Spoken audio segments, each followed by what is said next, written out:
Hi and welcome to the Gamesplainer. I'm Jeff, the Gamesplainer, and today I'm gamesplaining Race for the Galaxy. Race for the Galaxy is a super popular game. It's rated fairly high on Board Game Geek in terms of their popularity rating. However, I've always struggled with this game. I've struggled to get it to the table. People I've taken it to the table with have really disliked the game. I think it's because of the iconography. There's a lot going on in the game. So yeah, number one, iconography. Number two, the fact that you're using these cards. They're not just cards in your hand, they are also money, they are also resources when played like that. So there's three things that each of these cards can stand in for. And to the average gamer, that's really confusing. We're used to having, oh, I've got money, I will spend money. I've got a resource token, I'll spend a resource token to do that. So that's the first issue with the game. It's just understanding that cards are multiple things. The second issue with the game is understanding that you're not going to play all 5 phases. I'm only selecting one of these phases. I'm not selecting all 5 of them. And it depends on what everyone else at the table selects to what parts of the game you're going to play. And then once you've selected a phase, that the person who selects has a bonus that they get to do that's different to everyone else. So just kind of keeping that in your head as you're going through is really, really important. On top of that, each card has these symbols down the side, these numbers down the side. Those numbers are talking about the phases. Boom, boom, boom, boom, boom. And if you've got a little icon next to a phase, it means that if that phase has been played, that icon is going to be used. So you've got to keep track of all of the cards on your table, or tableau as the rules call it, to see if I'm in phase 1, how many of my cards give me a benefit in phase 1. I've got to remember to use it. Remembering those little things every time is super hard for people who aren't used to kind of scanning through and seeing what's in front of them. And then there's the iconography. So each player has this guy. That tells you the phases and the round order. It tells you what a lot of these icons mean. But actually reading that in the middle of a game, when you're not used to it, it's really hard. You kind of, what I find is we cast our eye across stuff on rules books or things like that. We don't actually read every single word. And the reading every single word is what's probably the most important with this particular game.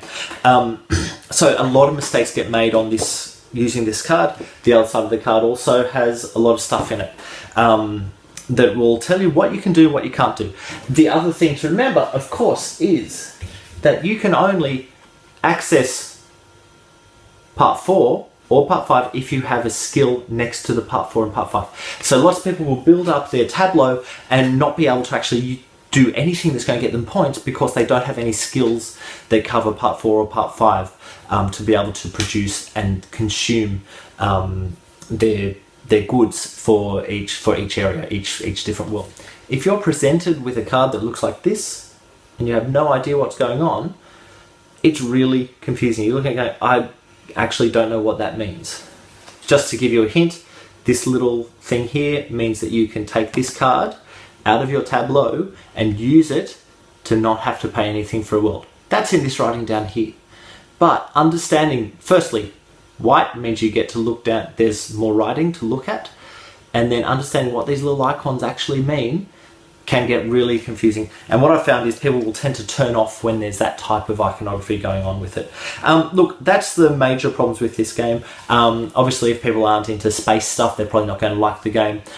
So the theme of it can tend to push people back. I know my wife is very, very, very anti this game, and I'm wondering if it's partly because of the theme, but it's also mostly because of the mechanic and what you're doing. There's no board, it's just literally cards going down on a table, which is a bit different to most board games. It is actually a card game, so it's worth having a look into. It's worth trying to get through. There are a lot of different expansions to the game. I've only got the base set simply because I don't have anyone to play it with, and these videos are just about the base game at the moment, but if you add expansions on, maybe it gets better. I know there's a second offshoot of the rules idea, and there's also Roll for the Galaxy, which I might get later and try out and see if that's any better.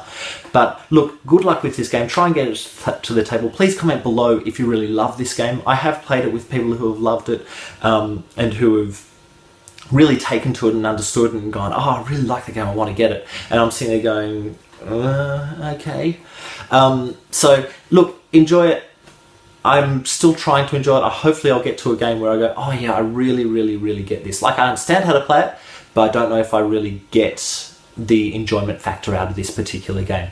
Anyway, comment below. Please go ahead and watch the two videos. Part 1 is a explanation of the 5 phases, the icons in the top corner, and some of the iconography, to be able to know what you're doing. And part 2 is the basis of all the iconography. If you can cut through that, you'll understand the game. So please go ahead, watch part 1 and 2, get the game to the table. If you have any comments, comment below. If there's a game that you want me to gamesplain, please send me an email at thegamesplainer@gmail.com. Follow me on Twitter and Instagram to see what games I'm playing, at the Gamesplainer. And till next time, enjoy gaming.